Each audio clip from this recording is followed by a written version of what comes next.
U.S. President Joe Biden has stated that the suspect in the New Year's Day attack in New Orleans had pledged allegiance to Islamic State and he acted alone. The driver, now identified as Shamsud Din Jabbar, a 42-year-old U.S. Army veteran from Texas, drove his truck into a crowd celebrating New Year's, killing at least 14 people and injuring over 30. As I said yesterday, the attacker posted several videos just several hours before the attack, indicating his strong support for ISIS.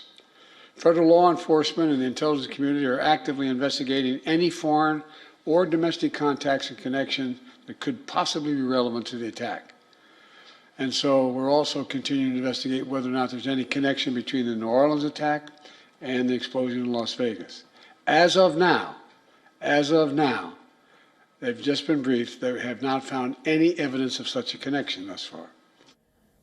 Meanwhile, the FBI, in collaboration with local law enforcement, is actively probing the deadly attack.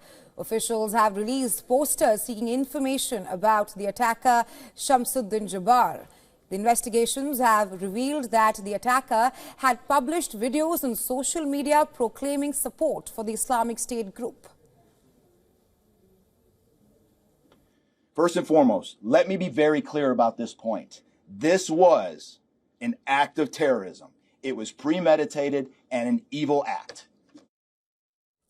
The counterterrorism official further stated that 2 homemade improvised explosive devices were planted near the attack site, although these bombs were made safe by authorities before they could detonate.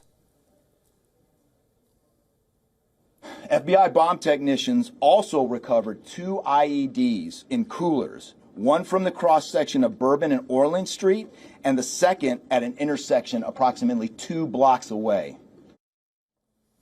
As investigation continues, Bourbon Street reopened in less than 36 hours after the attack. The reopening coincided with the Sugar Bowl college football game, which had been postponed due to the attack. Officials have increased security measures in the area to ensure public safety as locals and visitors returned to this iconic part of the French Quarter.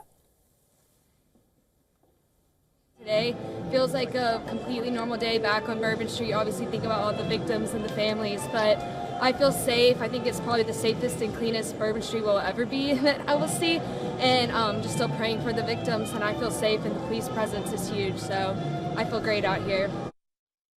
And well, for more on this, we were earlier joined by correspondent Susan Tehrani, and we asked her how New Orleans attack highlighted the threat of Islamic State and how it could perhaps impact U.S. national security priorities. Terrorism experts say that the New Orleans terror attack underscores the persistent threat posed by the Islamic State and that this incident may force a reassessment of U.S. national security priorities, which have recently been focused on Russia and China.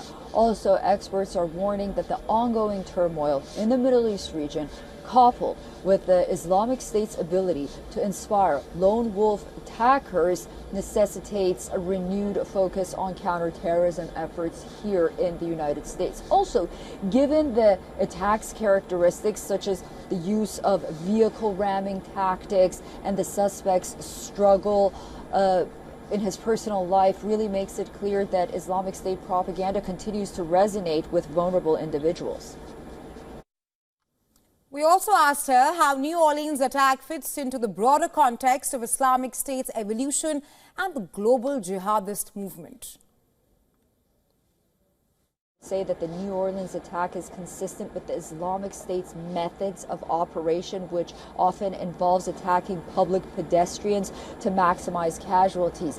The tactic has been employed in previous attacks as well, like the one in Nice, France, here in New York, where I am, and also in Barcelona, Spain. Now, experts also note that the Islamic State's ability to inspire attacks like this one has persisted despite its military defeat back in 2019.